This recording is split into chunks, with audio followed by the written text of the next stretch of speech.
Coming up, Twitter Music is live for some very special people. Plus, Pulse is officially linked in, Google is setting Frommers free, and watch out for encoded Facebook messages. All that and more up next on The Social Hour. Netcasts you love. From people you trust. This is Twit. Audio bandwidth provided by the new Winamp for Android, featuring wireless sync and one-click iTunes import. Now with free daily music downloads and full-length CD listening parties. Download it for free at winamp.com/Android. Bandwidth for the Social Hour is brought to you by CacheFly at CacheFly.com. This is The Social Hour with Sarah Lane and Amber MacArthur, episode 106, recorded April 12th, 2013. This episode of The Social Hour is brought to you by Audible.com. To download a free audiobook of your choice, go to audiblepodcast.com/social hour. And by Squarespace, the all-in-one platform that makes it fast and easy to create a professional website, blog, portfolio, or online store. Check out their new commerce solution so you can start selling stuff immediately. For a free trial and 10% off your first purchase on new accounts, go to squarespace.com and use the offer code SOCIALHOUR4. Hey everybody, welcome to another episode of The Social Hour, and happy Friday to everybody who's watching us live from Twit World headquarters in Petaluma, California. I'm Sarah Lane. And I'm Amber MacArthur from Toronto, Ontario, Canada. How are you doing, Sarah? I'm better than you weather-wise. I already know that to be true, Amber, because we talk about the weather so much at the top of each social hour that I now have people who tweet at me and say things like, uh-oh, Amber's not going to have anything good to say about the weather this week in Toronto when you ask her. It's just not pretty, Sarah. I'm not going to lie. The past couple of days, we've had freezing rain, and it's been very cold, unseasonably cold for this time of year, and just waiting for the sun to come out. It's not happening. So unfortunately, it's like a really long winter that doesn't seem to want to go away. So I'm not complaining about it. You know, it could be worse. However, it is definitely not one of the best springs we've ever had. Well, it's going to change. I know it will. It has to, right? It will. And Sarah, I noticed that you have sandals on today. I do. I know that sounds creepy, but I did see a full shot before the show, and I'm thinking to myself, I'm jealous. Is it warm there? Yeah. It's these are my saltwater sandals. Thank you for noticing. They usually go away during the winter, and then they come back out when it starts to get sunny again. And yeah, it's been really nice the last few days in the Bay Area. But I haven't been. I was staying up at my mom's house in Sonoma County last night, but I haven't been back to San Francisco yet, but I do follow Carl the Fog, which is a Twitter account dedicated to the fog, which is now associated with a personality. His name is Carl. If anyone isn't following Carl, it's Carl with a K. And Carl is already talking about how he's eating San Francisco again after a brief time away. So that usually means by the time I'm driving across the Golden Gate Bridge, we will be encased in fog again, and it won't be saltwater sandals weather, Amber. If it makes you feel any better, we're coming back to Earth as well. I don't know if it makes me feel better, but I feel now as though I need to start a Twitter account, something like Sam the Snowman or something like that, just to talk about the snow in Toronto. Yeah. That would be good. It's good. It's actually, Carl the Fog is very popular. He has many thousands of followers on Instagram. Wow. And people have really taken to him because in general, fog is one of those things that people complain about because it keeps the sun away, especially in the winter or in the warmer summer months. So now that we have kind of a personality or persona, people embrace Carl a little bit more. Love it. That sounds like fun. That's the beauty of Twitter, right? It is the beauty of Twitter. And our first story is about Twitter and Twitter's new music app, which I think the first time I read about this, it was actually Ryan Seacrest. There was an article about him having tweeted about this. It seems like he's getting the first run on a lot of new technologies out there. And there are rumors in terms of when the app is going to launch. But basically, as far as I can tell from this particular article on All Things D, is that a select group of people who are famous have access to the app already. Yeah, it's interesting. So yeah, we heard yesterday Seacrest had tweeted, oh, the new Twitter music app is awesome, and yeah, it's real, and everybody over at American Idol are having a great time, and All Things D had reported this is going to happen on Friday. They're going to launch on Friday. And then it kind of turned into, well, it might be over the weekend because Coachella is a big music festival that officially starts tomorrow. So maybe it would be in some sort of conjunction with, a big music push. And it sounds like there are a variety of celebrities. So who knows how many followers you have to have in order to be considered a celebrity. But Ryan Seacrest has millions of them who have access to Twitter Music already.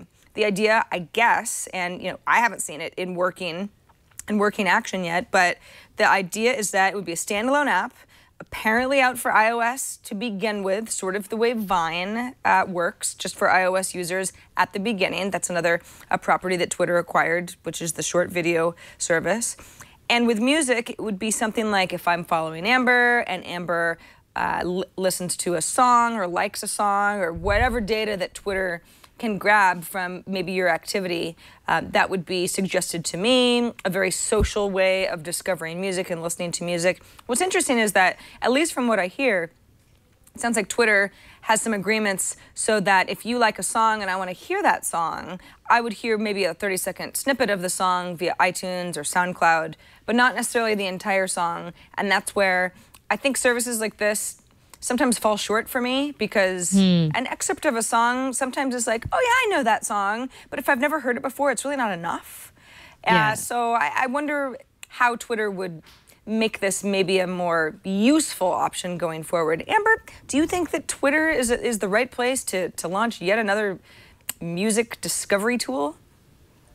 I think it's interesting. I mean, I don't see it being hugely successful, but it just seems like a fun add-on. Obviously, they have the data anyway as far as what people are listening to. So just a way to be able to scrape all of that data and figure out what type of music recommendations may make sense for you. So I don't think it's one of those things that people are going to necessarily be blown away with because there are so many different music apps out there that don't do things exactly the same way, but do things in a similar way as far as getting recommendations from your friends. So I think it'll take a while before Twitter Music gets to the point where it's able to compete with some of those other services. Yeah, I agree. I agree as well. And it'll be interesting to see if, having Ryan Seacrest as kind of the social mouthpiece is a good thing. Seacrest had originally, he had tweeted out about how Draw Something 2, which is sort of Zynga's next-gen version of Draw Something, which was an app that was really, really popular for a very short time. I don't know. I don't know how that did for Zynga. It probably got some interest, but it's weird to, it kind of, the way that he tweeted, it kind of made it seem like it was like, oh, did Ryan Seacrest just give something away? But clearly he's working with Twitter PR about this because one of the Twitter accounts had retweeted that tweet. So, from Twitter communications. So it's sort of like, yeah, okay, we get what's going on. You're having a few celebrities get the word out, very small number of people, see who gets interested. If you go to music.twitter.com right now, you can technically sign up. It doesn't actually take you anywhere. It's sort of it's kind of an infinite loop of sign up, but I'm sure Twitter's paying a lot of attention to who's going there and trying to get into the service so that they can see who's interested. I like how All Things D called it a faux stealth marketing campaign, which I think is probably one of the most accurate descriptions. So, it does seem a little staged, which is unfortunate. But nonetheless, obviously, it's getting people's interest and getting people excited about it. Now, Sarah, this is big news. We always talk about LinkedIn on the show, and LinkedIn has just been kind of plowing forward. LinkedIn has just announced that they've acquired Pulse for $90 million in stock and cash based on this TechCrunch article. So they continue their evolution into being a platform where people come to get content and get absorbed in that content. And I was doing a speaking event this week, and it was all about adaptation. And I had asked someone on Twitter which companies are adapting the best in your mind as far as tech companies. And someone mentioned LinkedIn, because if you think about it, they have kind of adapted and pivoted over the years, and there's something very different about their play today as far as the content push. Yeah, it's Leo and I were talking about Pulse yesterday on iPad Today because this news came out right in the middle of our show, and Leo was saying, I've never really liked Pulse all that much. It was kind of like there's Pulse and there's Zeit and there's Google Currents, and they all kind of work the same way, but Pulse has really started to work the same way as some of the other social news discovery apps more recently, because it really didn't start out social. Pulse has let's see, 30 million users in more than 190 countries. So that's a nice user base. Approximately 40% of the users are outside of the US, which is also kind of interesting. But just in February, so just a couple of months ago, was when Pulse added the social feature called Pulse Highlights. And what that would do is tell me which one of my Facebook friends have also shared the story that I'm reading on Pulse. There's also a new highlight section that would highlight the stories that my friends have shared. So if Amber's sharing something or reading something, I just have a lot more information about that, which helps me discover stories that I might like. So this makes perfect sense to me, Amber, for LinkedIn. But I wonder if, besides the user base, I wonder if somehow Pulse and LinkedIn have been talking for a while. And Pulse, is it just coincidental that the app got really social right before it got acquired? Or maybe some sort of hey, this is what we've agreed to do down the road. Let's start to make this a product that our user base is getting comfortable with before we fold it into LinkedIn. I don't know the answer. I'm just sort of thinking out loud. Yeah, and I think when you mentioned the numbers as far as how many users that Pulse has, 30 million users, I also thought it was interesting that about 40% of its users are outside the U.S. based on this TechCrunch article. So, a big group of people who aren't necessarily even in the United States using this particular service. So, I don't know. I think it makes sense because I think LinkedIn has been going this way for a while. And I think that they've proven that they really want to be a place where people come to get content, thought leadership articles and everything in between. So a big acquisition. And I mean, for Pulse, the fact that they were just started in 2010 while a couple of guys were at Stanford University. I mean, it's phenomenal in 3 years to think of the price tag attached to this. Sarah, we're in the wrong industry, obviously. Obviously, I know. Well, there is an industry at least we're pretty good at, and that's collaborating together on projects, right? Amber and I make the show every week. We're very, very rarely in the same place. In fact, it really hasn't happened in 106 episodes. It's happened exactly once. One time. And we've worked together before then. But another company that's adding some collaboration tools, and this is on the writing side, is Medium. Amber, I have writer's privileges on Medium. It's not exactly open to everyone. And it's always been somewhat unclear to me why I can write on Medium and not everybody can. I guess it's something that they're experimenting with. Medium, of course, is the brainchild of Ev Williams. This is under the company Obvious Corporation. He is Twitter founder. He and Biz Stone and I believe Jason Goldman, who was with Twitter in the early days, have started Medium. And this is not very new, but it's kind of chugging along slowly as far as what we can talk about, at least in the media about it. But what's interesting about Medium now is they have a new collaboration tool. So let's say that I've got this this great blog post. That's kind of what you would expect to see on Medium in a variety of different subjects. And I really like what I've posted. I'm excited about it. But I kind of want you, Amber, to maybe look over it before I make it public. I now have an opportunity to invite you as a collaborator, and it almost turns into a living, breathing document where you can make little amendments or make little notes that I can see over on the right-hand side. It looks really, really nice. So it's sort of like a document that I've invited folks to. You could think of it as something you could do within Microsoft Office or a variety of other products, but it's within this kind of blogging backend. Now, at that point, let's say that you suggest, Sarah, this paragraph was maybe a little bit wordy. Here are my suggestions. Whether I use your suggestions and change things around or not, at the end of the post, because I had asked you for your feedback and you'd given it to me, there's a little thanks to Amber Mack that will then show up at the bottom of the story. So it kind of almost works like a news article. Sometimes you'll see there's an author byline, and then down at the end of a New York Times article, they might say, so-and-so reporter also contributed to the story type of a thing. And it just kind of gives Medium a little bit more of that. There was more to this than just one person. And it's not only giving credit to people who helped, but just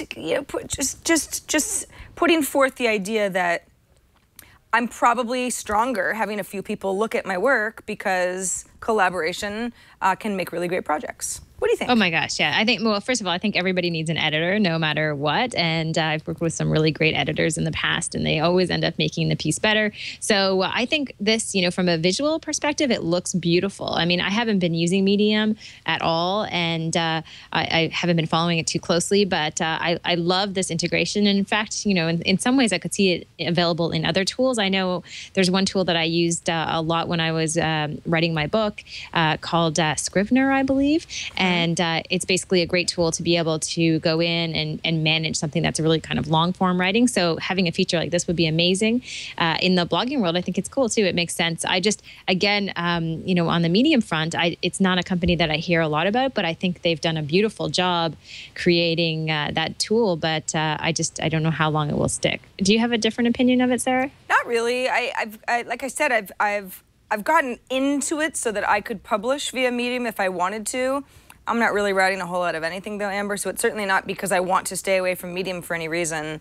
It's the kind of thing I've got to dive into also. Every weekend, on Friday, I'm always really, really optimistic about all the writing I'm going to do over the weekend. I'm also building out my new blog, and we'll get to that later. But yeah, I've got to put some effort into it. But I do agree that it's just good. It's good to have people that you trust looking over your work, and it sounds like Medium has put together a product that makes it really easy for us to do that. Yeah, definitely. Of course, if we're using Medium. Another interesting story. This is kind of a fun one here. Google mines Frommer's travel for social data, then sells the name back. So basically, as far as I can tell from this story, is that Google acquired or purchased the brand Frommer's Travel for $22 million in August 2012, has then sold the name back to Frommer's, but kept all of the social data as far as the followers and subscribers on different social networks. And it's an interesting debate, I think, in terms of, hey, is this the right thing to do? Should you be allowed to do that because the name has changed and maybe, things may go a different direction. But what do you think of this story, Sarah? It's interesting, right? I mean, Google has been really been buying up companies that have to do with travel. Bought ITA back in 2010, which is a travel data service for a lot of money. Bought Zagat in 2011, then bought Frommer's, and we all went, oh, okay, well, there's more travel to this. Google's really they're buying up all the properties, but they didn't really want the Frommer's title. In fact, it sounds like all they wanted were things like the Frommer's Twitter accounts, social data, like who are all the followers that Frommer's had on Twitter and Facebook and YouTube, and then changing them over to, for example, Frommer's Travel, which was a Twitter account, is now Zagat Travel. And they announced in a tweet, I don't think they're trying to fool anybody, just said like, hey, we're now Zagat Travel, welcome. That's what we are now. They're not so interested in the name Frommer's. I guess they can do whatever they want, Amber. If they bought the whole thing and they want to dump the name, well, they already bought the whole thing, so they can do whatever they want with it. And I guess it's good that they gave the name back to the founder, who's an elderly man. But it does seem a little. I haven't heard of anything like this before. Right. Yeah, I feel like this is kind of going to happen so much in the future, right? The idea that you're not necessarily buying a brand, but you're buying the people who go along with it. As this article says, obviously this is all of a sudden access to thousands and thousands of travel enthusiasts. So that is a big deal for them. And I think we're going to see this more often. I mean, imagine an individual, could you see an individual at some point selling their followers to a brand because maybe someone's a travel blogger? Like imagine Johnny Jett, who I think he's done a lot of stuff with Leo over the years. Imagine if he sold out to a big travel publisher and they changed his Twitter name to the name of their publication. I mean, is that an ethical thing to do? I guess it's okay. I don't know. I mean, there certainly aren't any laws against it. And in fact, we actually have a story we're going to talk about a little bit later in the show, which is there's that kind of shady business of buying Twitter followers. Yes, that never goes away, does it? Right, yeah. And it can, if someone is not vetting you properly, they might not necessarily know that you don't actually have several 100,000 followers. A lot of that is baloney. But yeah, it gets into a little bit of a gray area. If you were a business that wanted to be bought by another business because you supposedly have so much cachet socially, well, not all business. I'm certainly not suggesting that Frommer's is in that category. It's a really sort of an old school, respected travel brand. I just can't stop thinking about this potentially happening more and more, especially, like I said, to individuals. Like it seems to me that if you have all these brands out there who are trying to amass a massive following of people, and we know, we know that buying followers is a bad thing. People don't react to that very well. So if they were to go out and just essentially buy a profile that had those people attached to it, I mean, it seems like an easy fix for them, except it may cost them a lot of money. I'm not saying that anyone should buy us, Sarah, but I'm just saying there could be other people who have, millions of followers, and that could be appealing to some big brands. I don't know. We'll see what happens. I think it'll happen more in the future. Yeah, I can't think of one scenario where this has happened yet, and maybe we're just overlooking something. But I can bet it'll happen sooner than later, and it won't be just once, because quick buck. Hey, so this is a story, Amber, that came in right before we started the show, that Flipboard, which just last week, I guess it was, sometime in the last 2 weeks, had allowed, it was last week, now had Flipboard 2.0 had allowed us to create our own magazine. So, Amber, you could subscribe to the magazine that I'm curating based on the stuff that I'm looking at around Flipboard. And the numbers are really good. At least they sound good on paper. 2 weeks after launching Flipboard 2.0, so it was 2 weeks ago, the company has announced that readers have created over 500,000 curated publications. Wow. Now, of course, there's no limit on the publications that I can curate, so it doesn't mean 500,000 people, but still publications. And that over 50% of Flipboard 2.0 users read magazines daily, so you've got a lot of people coming back, and that 3 million new users have signed up for Flipboard in the last 2 weeks. Now, that's the crazy number there. And I guess, Amber, that, I don't know, it has to do with discovery. I create a magazine and maybe I blast that out on Facebook or in other social circles that might not be using Flipboard, saying, hey, follow me. This is my cool stuff. It's very Pinteresty in a way. To say 3 million users in the last 2 weeks, that's incredible. Yeah, it's unbelievable to think about some of those stats and some of those numbers, and just how many people are kind of flocking to it. But just the thought that you can so easily do something like this has, I'm sure, a lot of people excited to be able to just collect all these different things. And I think Pinterest is a great example of how people just love to kind of come in and curate their own content. And it looks pretty neat. Obviously, a big success for them. It's funny, they have an infographic out that has the top 10 countries as far as Flipboard readership. So USA, Canada, UK, France, China, Italy, Taiwan, Germany, Spain, and Brazil. So definitely an international hit for Flipboard as far as the users all over the place. Yeah. Well, congrats to Flipboard. Sounds like they are making the right moves going forward. Amber, this is a story that I almost don't even want to talk about because we talked about it on Tech News Today earlier today, and it's almost hard for me to wrap my brain around. But the idea is Snogstenography and being able to hide secret messages in Facebook photos. Now, if you say to me, that sounds crazy, it's actually possible.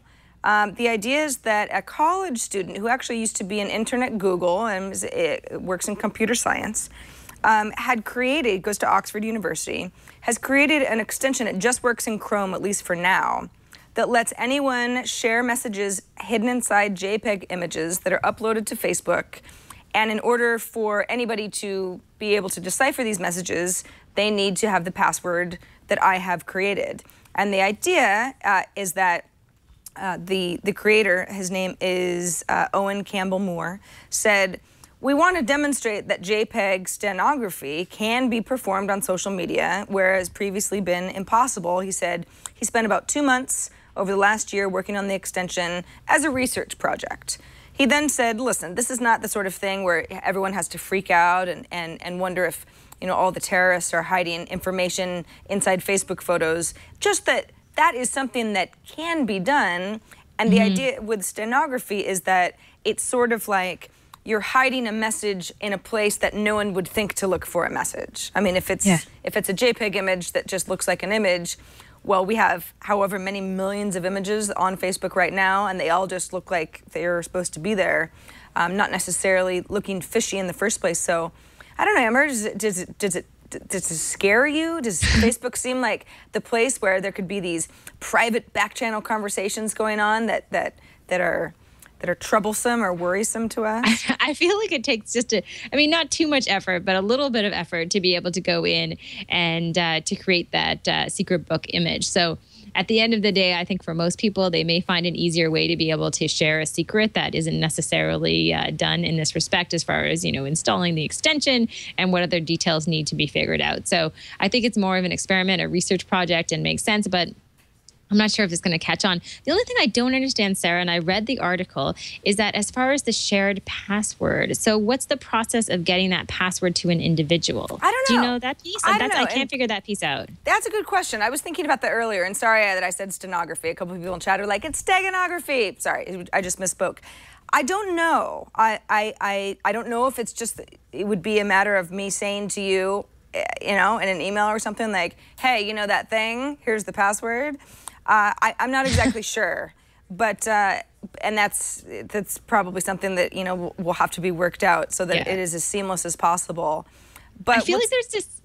Sorry to interrupt. I feel like there's a bit of a trend lately in terms of secret messages. You have Snapchat and they disappear, and secret messages here, and you can hide secret things here, and it's like I mean.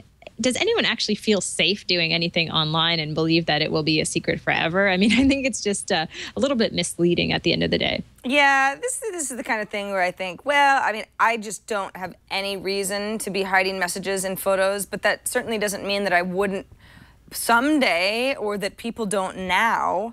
The creator of this has said, listen, it's not like as if it's foolproof. He says a researcher could build a system for detecting which images have secret messages hidden in them. Although, in order to do that, you'd have to have access to all the photos on Facebook, right? You have to have access to everything in order to have access to the ones that have hidden messages. And he says, I don't even think the NSA has anything like that. Performing detection on the scale would be very difficult. Yeah. And I can see that. Now, that's the one thing, and I don't want to be alarmist here. And I'm, in general, I'm not all that worried about who's sniffing around on Facebook. Maybe just because my Facebook presence is always public anyway. I have very little private anything on Facebook. Everything is just kind of public, so I have less of an issue with that. But for somebody who does have an issue with it, I wonder if this at any point would make the case for a government organization, et cetera, to just have more access to things on Facebook that aren't necessarily public because they want to make sure that there aren't hidden messages from dangerous people in there. Yeah. Yeah, I mean, that's what I think it's interesting. I just, it'll be fun to kind of watch it evolve a little bit and see if anyone causes any trouble with it. But I haven't quite figured out all the details as far as the sharing password, because it gets to the point, right, Sarah, where you go in, like I said, you create this and you have the extension, and then you have to text someone the password. At the end of the day, for the majority of the population, like clearly there are better ways to share secrets. I think. I agree. So that's called Secret Book, by the way. Chrome extension, not anything you probably have to worry about just yet, but if it becomes some sort of a widely used, get around, piracy laws tool, we'll let you know about it. Quick reminder, by the way, that we record the Social Hour live on Fridays. It is 1:42 p.m. Pacific time, 4:42 Eastern. We start at about 4 p.m. Eastern, 1 p.m. Pacific. So do tune in on Friday afternoons if your boss lets you, or you've got a spare hour to hang out with us. You can follow along. We got people in chat. We got people tweeting at us. It's a lot of fun. But don't forget that everything on the Twit Network, the Social Hour included, is on demand. So if you just go to twit.tv/TSH, that's where all of our past episodes live, where all of our show notes live for everything that we talk about, articles and this and that.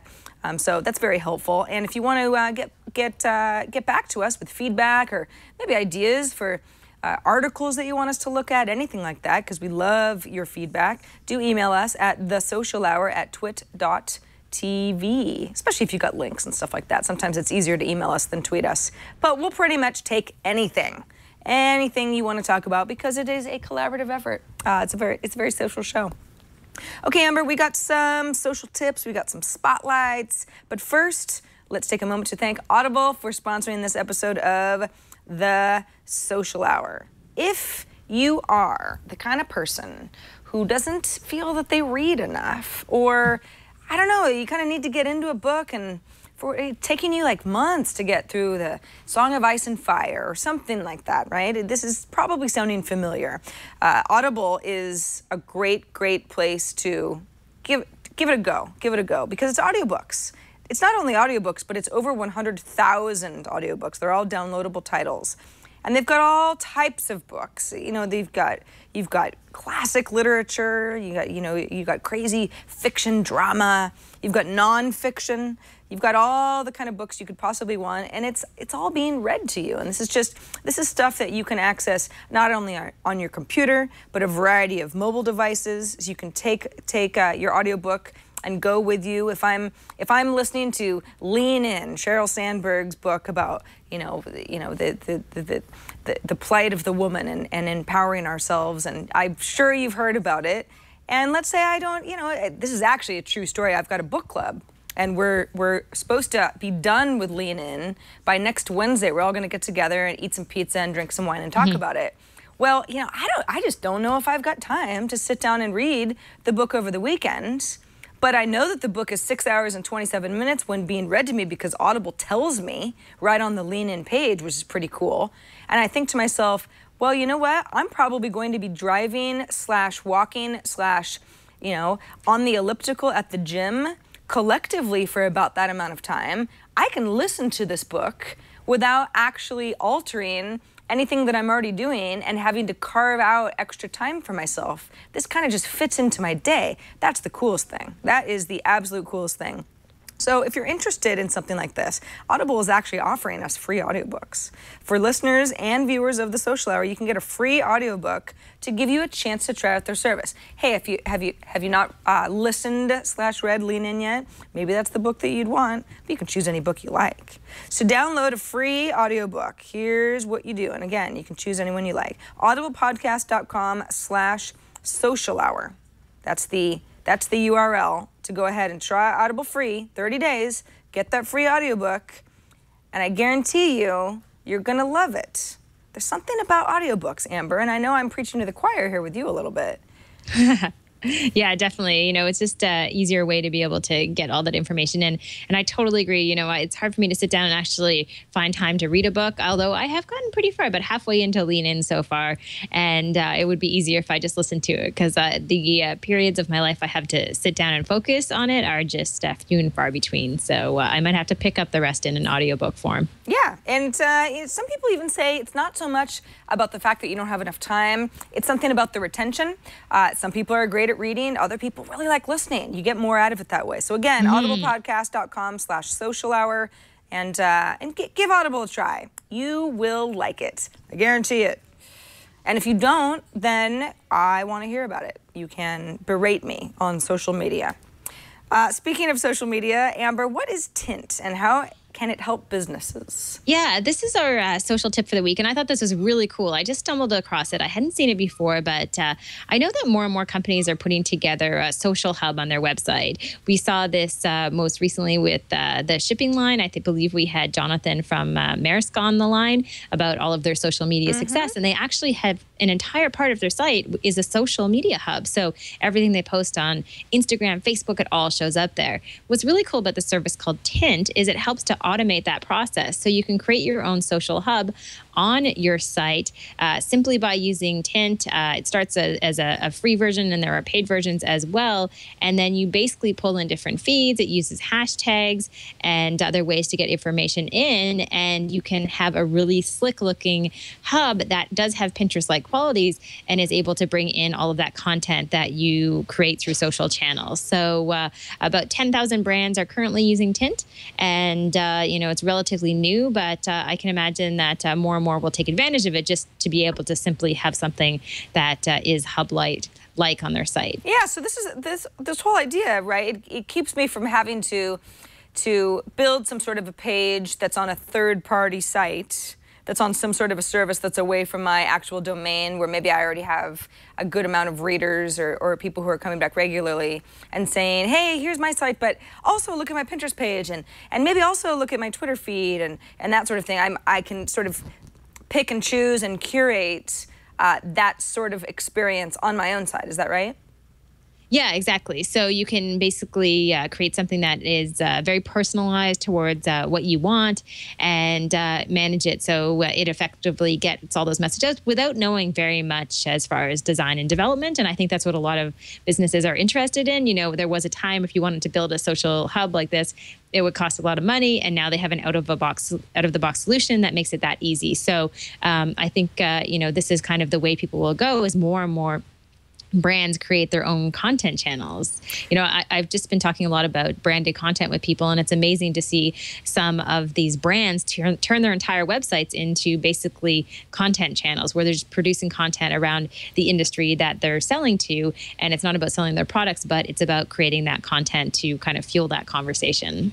Yeah, very cool. It looks like it works on mobile. I'm looking at tintup.com. That's the page where you can find out a lot more about how it works. And yeah, you've got your Facebook accounts to connect, Twitter, YouTube, Instagram, Pinterest. Yeah, obviously it's not the only service that does something like this, but it's interesting, especially if you've already got a place online, especially if you're a business and it looks really nice. You've got pricing tiers. It all makes a lot of sense. So yeah, tintup.com. Very cool. Yeah, kind of fun. And then this story is not so much fun, Sarah. And for people who are wondering what happens to all of their different social media channels, and I think we've talked about this a few times on the show before, Google has just addressed this issue, and they have come up with a suite of services, and they put a blog post on their site called Plan Your Digital Afterlife with Inactive Account Manager. Now, if it were April 1st, I might have thought this was an April Fool's joke because of the name Inactive Account Manager, but it is the real thing. So basically within the Google account settings page, you'll be able to tell Google what you want done with things like your Gmail messages and any other accounts you have with them, and the duration of time if they find out that you're inactive for a certain amount of time, what happens with all that information, who gets notified, or maybe it just all completely disappears. So it's something people are going to have to think more and more about, especially as they spend more time through these different channels. I think that a lot of this it's needed, and this Google public policy blog post starts out by saying none of us really want to think about death. However, this is the kind of stuff where if you want your affairs in order, it just more than ever seems like this is kind of necessary, because otherwise you get into some gray areas where, well, what if no one has any access to your account? Who do they get a hold of to maybe be able to obtain pictures or private things? Or if someone does have access to your account, is that person authorized? It's almost like saying in a will, yes, this person has been deeded, these particular objects. What about your digital presence and all of the things that actually should either go away or should be put into the trusted hands of someone else? I think this is, it's a kind of a morbid subject, but it seems like Google's doing the right thing by saying, here are some of the tools that you're just going to need to think about. This doesn't have to be gimmicky or cutesy or like, ooh, kind of a thing. It's just something that you should think about. Yeah, exactly. Especially if you amass so much personal information and photos and whatever else might be there, it's important to think about the future of that. So I guess Google is being very responsible, even if it has sort of a quirky name to the service. For sure. I still don't know if I really ever want anyone to have my Gmail account. It's not that there's anything super juicy in there. It's just, there's so much, It's kind of like, you might just need to die with me. Yeah, it's like you should have a button if you're getting close to death that you can just press and it self-destructs all of those things, right? And then explodes your Twitter account. And you walk into the light with a clear conscience. It's all gone, exactly. And now you can finally let go. Oh, Amber. Yeah, we seem a little too like happy-go-lucky about this whole thing. Yeah. Maybe because we both feel so healthy right now. Everybody has some wood. That could be the problem. All right, so let's get into a couple of our neat feedback solutions from Mike Tabbert. Hello, Mike. You're always giving us great little things to talk about, so thank you for that. He, on Twitter, pointed us to an article on Read Write about social media and taxes. Now, you know, I've got about, what, 3 more days now to file my taxes here in the U.S., but taxes differ by country, of course, but I think that this applies to many of us. And the idea is that because of what, you know, is now known as big data, basically algorithms that crunch huge amounts of data from all over the internet, from millions and millions of people, organizations like the IRS in the US can pay more attention to what we've actually been doing and be able to pinpoint areas that have discrepancies. So if I were to file a tax return and claim that, you know, I bought a certain really big ticket item on this day, and somehow on Facebook it shows that, you know, I was on vacation, or there's some sort of like a, that doesn't sound quite right, that could red flag me all that much more, because, you know, the IRS is sort of in the business of making sure that I'm paying everything that I need to be paying. Amber, I part of this, you know, I sort of go like, well, you know, if you don't lie, then you don't have to worry about it. But there are also honest mistakes that happen all the time. You know, some of, you know, itemization of tax stuff can get really complicated. And I wonder how much this will end up flagging people who aren't necessarily trying to fool anybody, because there simply is so much information out there. Oh, yeah. You know, I think this is pretty frightening, and maybe just a wake-up call for people who are using some of these social sites and sharing a lot. And Sarah, it reminds me, do you remember that service called Blippy? Is that still around? No. Where you would buy something and Blippy it's not, shut down a couple of years ago. I think it was, I don't think it was because it was more just lack of user base. Yeah, exactly. But just the concept of, you know, sharing too much online in terms of even what you may have gone to buy.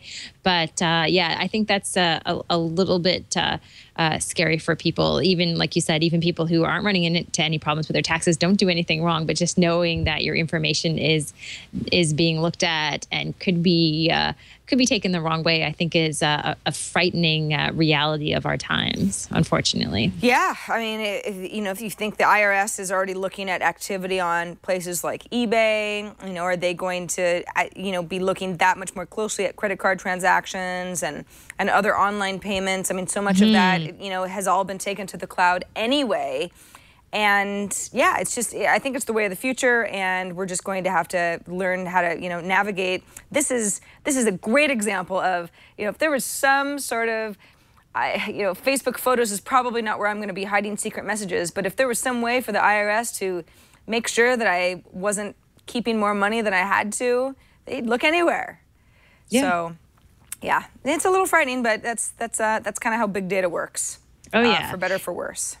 And another story, Sarah, that won't go away, and this is from Amir, and he has sent us a tweet saying, this is an article from The Next Web that says, the Next Web doesn't buy retweets, never has, never will, and saying this would be a good topic of conversation. So based on this article on The Next Web, the New York Times wrote a story titled Fake Twitter Followers Become Multi-million-dollar Business. We've talked about this subject on the show a lot. Buying Twitter followers, knowing that a lot of people out there continue to do it. It's not necessarily a good idea. And also talking about how people are potentially buying retweets. And based on this article, it looks like The Next Web was accused of possibly doing this. And in the post, they just explain the reason they do have so many retweets from other individuals, and how they have a clear conscience when it comes to their pure Twitter following, or as pure as it can get, I suppose. Yeah, this is a very interesting story, and The Next Web is obviously on the defensive because the Next Web is not the kind of publication who wants to be associated with basically fake accounts who are who are spamming, you know, the Twitterverse. But they do mention that they have a tool that they had built called Spread.us. Spread Us, I guess. It's a terrible name. They said that they built it in February of 2012. It's sort of an internal incubator program where they built certain tools. And the idea is that it would allow someone like me to automatically share a tweet that the next web shares. So if for some reason, let's say I really thought that the next web was an amazing source for Microsoft news, I could set up this service to basically auto retweet anytime there was a Microsoft story that was shared from the next web account.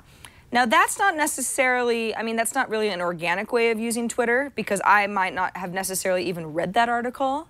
But let's say, for whatever reason, I'm just confident that it's going to be something that I want to pass along to my people. Maybe Microsoft is my beat. Maybe that, you know, maybe it just makes sense for me. That can generate a lot of retweets in a very short amount of time, which it sounds like. I mean, the next web is basically saying that's where a lot of this was coming from, and that's why we got singled out as a company that's like, too many retweets, something's going on here. And they said, well, there was something going on, but it certainly wasn't us, you know, paying to get retweeted from fake/spam accounts. So it's unfortunate when you're called out that way, because it makes it look like you're trying to fool everybody. Yeah, and I guess this has kind of had the snowball effect. So there have been other publications who have written the same thing about the next web, and it just keeps evolving.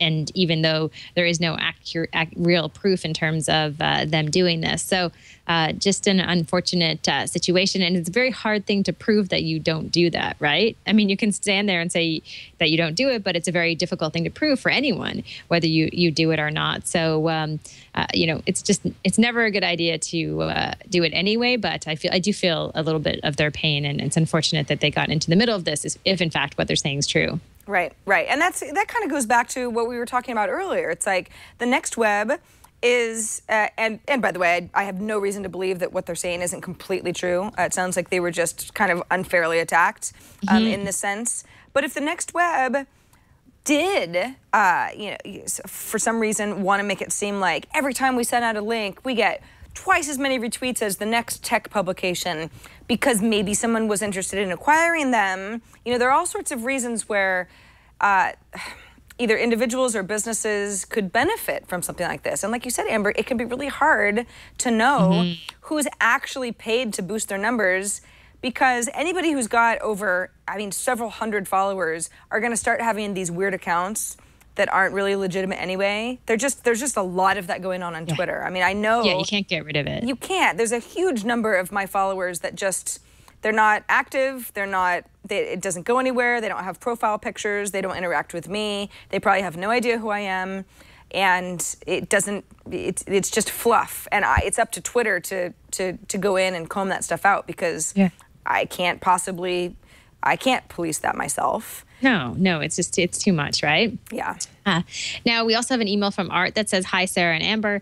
Have you heard of OurLyNerd.com? It could be useful to small businesses needing someone with an MBA to help them." And I have to say, I love the name. Hourly Nerd. Yeah, OurLyNerd.com. Thanks, Art. I am not familiar with Hourly Nerd. They say that they've been seen on a few of these shows. When I click on those links, it doesn't actually go anywhere.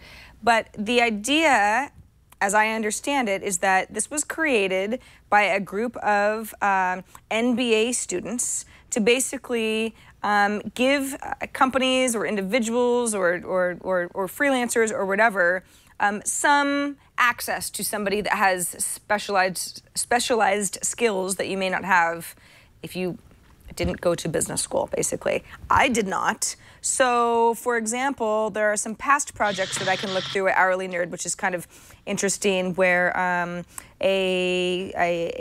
MBA student who went to Kellogg charged a company, a cupcake store company, some help in rebranding their website. Okay, well, you might say, like, well, you really need an MBA for that type of a thing. There's another a project that Boston-based florists sought a manager for some website redesign, and upgrade from a display-based page to a full e-commerce platform. Again, trying to monetize a little bit more industry analysis, scaling using debt or equity, stuff that maybe you just figure I need to hire an NBA holder for a few hours, or for maybe like a couple of weeks. I mean, a lot of recent NBA grads have some time on their hands. The job market isn't where it should be in general, and that applies to even people who have really great credentials. So I kind of like the idea of matching up people who have particular skills. Amber, this reminds me of course, now I'm going to forget what the site is called.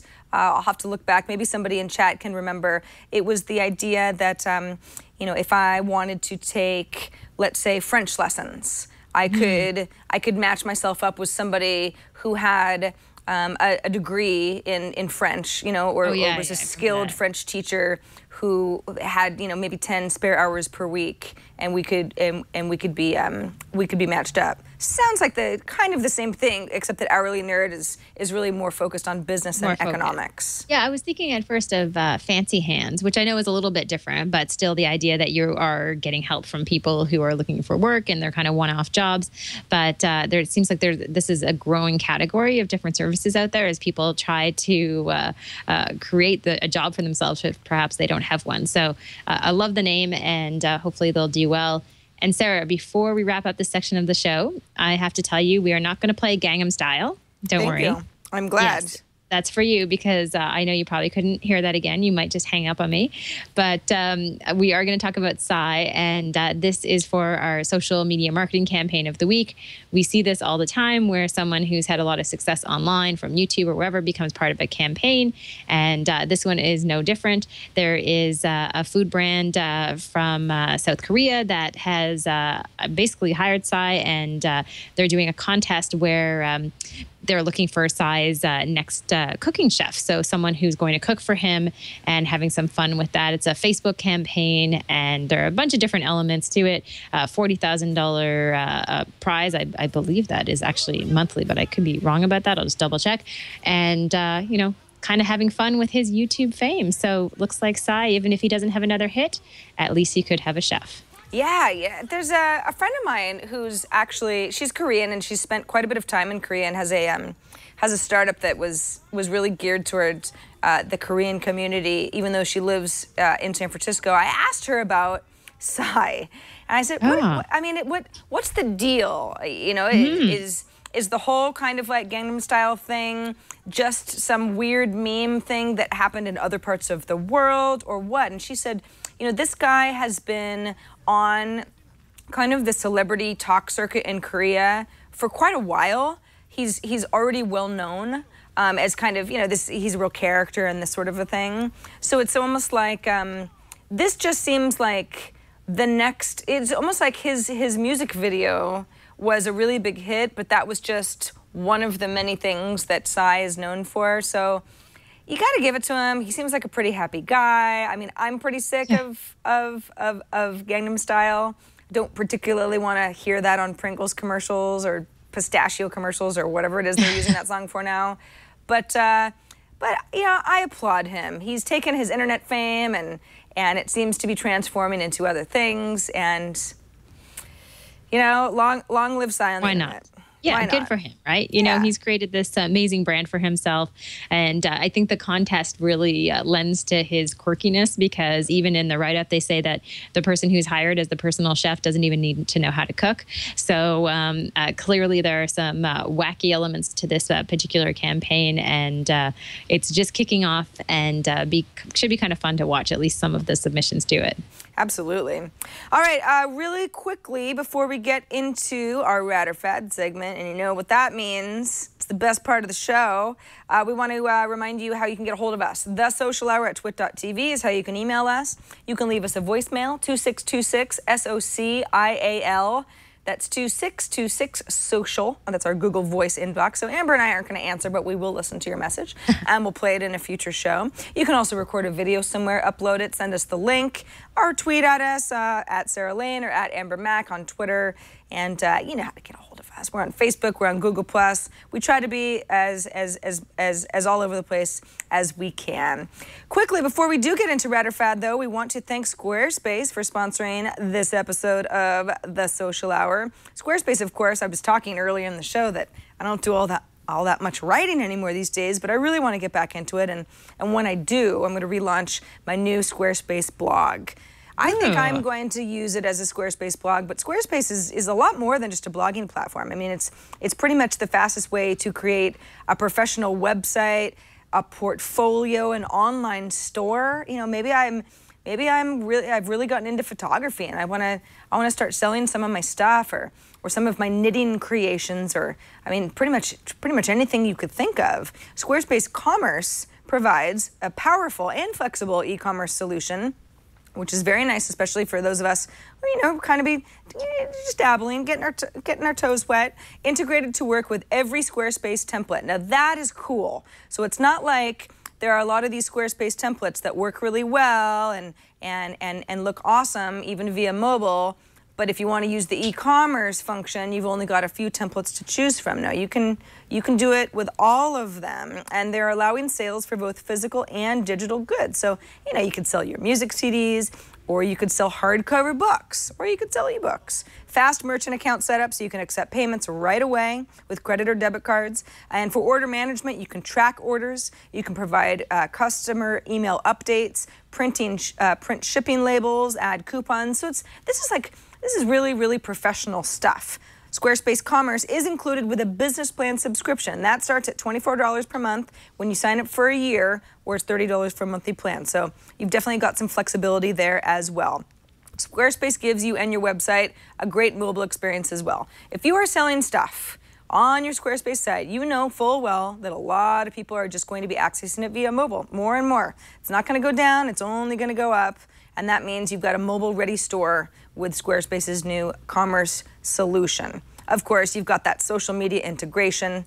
We talk about that all the time. You know, I don't write that much, but my current Squarespace site is being updated all the time because I'm bringing in stuff that I'm writing on Twitter and that I'm updating on Google+, and that I'm uploading to Flickr, all that stuff.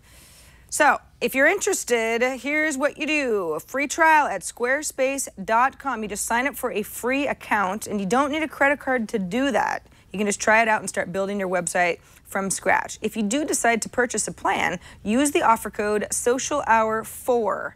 So that's social hour and the number 4, which is all one word, and you get 10% off your first purchase on new accounts, which is monthly and annual plans. They also have free domain registration. If what I said wasn't enough, Squarespace actually has free domain registrations too for annual plan subscriptions. Again, squarespace.com. To start that free trial, you can use the offer code SOCIALHOUR4 for that 10% off. And thanks to Squarespace for sponsoring this episode of The Social Hour. All right, Amber, for this Rad or Fad, we're back into wearable tech. It's all about wearable tech, Sarah. That's what I've been noticing for our Rad or Fads, because it seems like every time I turn around, a company has developed something new in the wearable tech category. And it's not always the big companies out there. Sometimes there are smaller organizations or groups of people. This one is right up that alley as far as being a Kickstarter project. That's how it began. And the product is called Link Me. And the idea being that this is a bracelet that you would wear, of course. And there's an app component that goes along with it. And essentially, it will allow you to get messages on your wrist, on the actual bracelet, like text messages, Twitter messages. You can program kind of what messages come through in terms of what messages you'll see there. It's going to retail for about $150 and be available in August. And, you know, doesn't go quite as far as some of the smartwatches that we've seen out there, but instead it's all about messaging, which we know is all the craze, especially with the younger generation. And it could be kind of interesting. What do you think? You know, okay, so it would be easy for me to just say, you know what, Amber, I'm sick of all this wearable tech. Yeah. The thing is that so much of this is just, we're still just talking about it. It's not as if we're wearing everything. So much of this is like conceptually, how do we feel about it? Because it's unproven. I think maybe, at least for me, I can't have something that I'm wearing that's, you know, buzzing at me every few seconds. I mean, much like most of my notifications on my phone are turned off. I have certain things that are pushed to wake my phone, or if somebody favorites my tweet that I follow, that sort of a thing. There are certain things. But in general, I find something that I'm wearing, because I'm not really ever wearing my phone, it would just be that much more invasive. But if it was something very specific, if it was messages based only, then maybe I might like it a little bit more, especially if it was kind of a cool looking bracelet. And I thought that Link Me bracelet looked kind of cool. It is kind of cool. I have to agree with you on the design. And that's been my issue with smartwatches forever now, is that the designs are, generally speaking, very masculine and not something that I would wear. But I do think that this is kind of a cool looking bracelet if they had it looking really interesting and there were options as far as different colors and textures, and it was something that you may wear as an accessory, but it also had this additional functionality. That's where I'm kind of interested.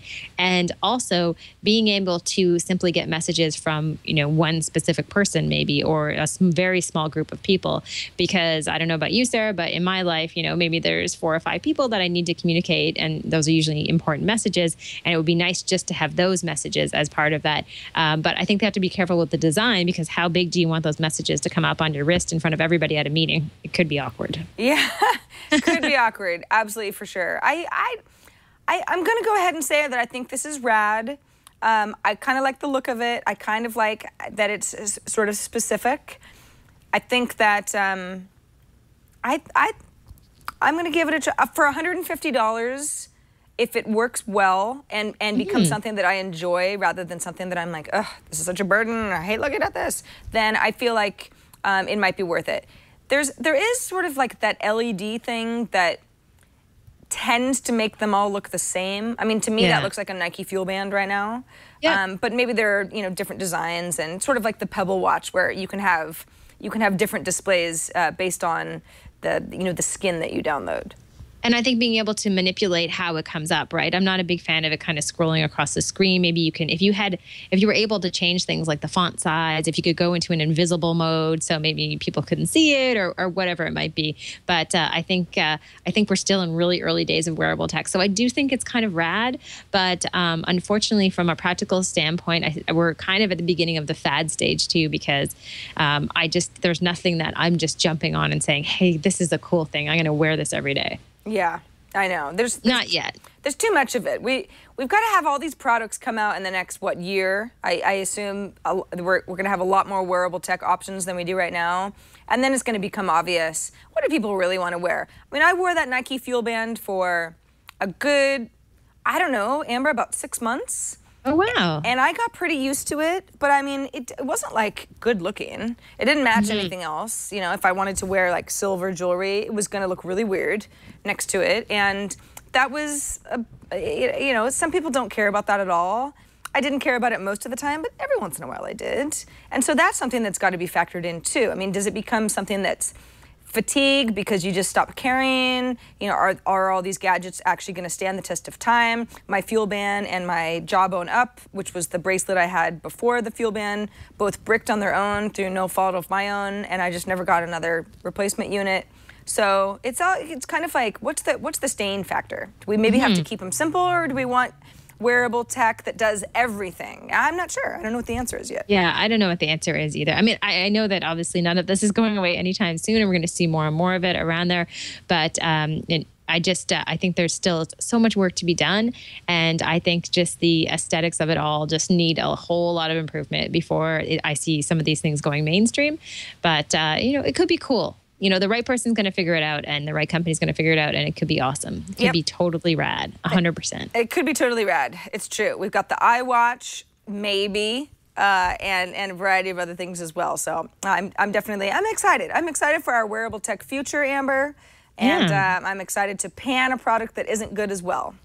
Yeah. What about a ring, Sarah? Like a smart ring? That would be cool, unless irritating. Well, that has actually been floated around already in some of the Apple rumors, that there's, possibility that the company is working on some sort of an eye ring, which would, I don't know. Then you're getting a little silly. I mean, what are you really going to be looking at? Then you'd have to have scrollable words, right?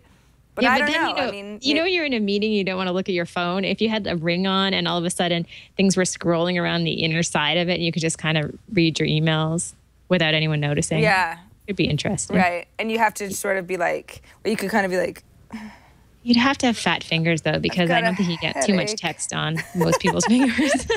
I want to see all the ways that people like stealthily are using their wearable technology in meetings. Like, It's so true. Yeah, my back hurts. Throw my back. Yeah. You know, kind of thing. All right, Amber. Well, before I embarrass myself anymore by stretching weirdly, we should probably wrap up this episode of The Social Hour. It's been a great hour, jam-packed with good stuff. Hope you guys enjoyed it as much as we did. Reminder that if you want to watch us live and you haven't already, that's really fun. Friday afternoon, you know, grab a beverage and sit down and hang out with us. Amber and I actually we're never really treating this like a traditional social hour, but you can. On Fridays at 4 p.m. Eastern, 1 p.m. Pacific. Of course, most of everybody who watches and listens to The Social Hour ends up watching on demand, and that's great too. twit.tv/TSH is where you can find those subscription links. If you just want to get the show delivered to you every week without even thinking about it, we got nice handy-dandy subscribe buttons for video and audio feeds as well. So thanks everybody for watching and listening. We love y'all. All right, Amber, I guess until next week, right around this time, on this set and in your set in Toronto, we'll just keep scraping the web for the best social news, huh? We will, Sarah. Thanks for watching, everyone, and we'll see you soon. See ya.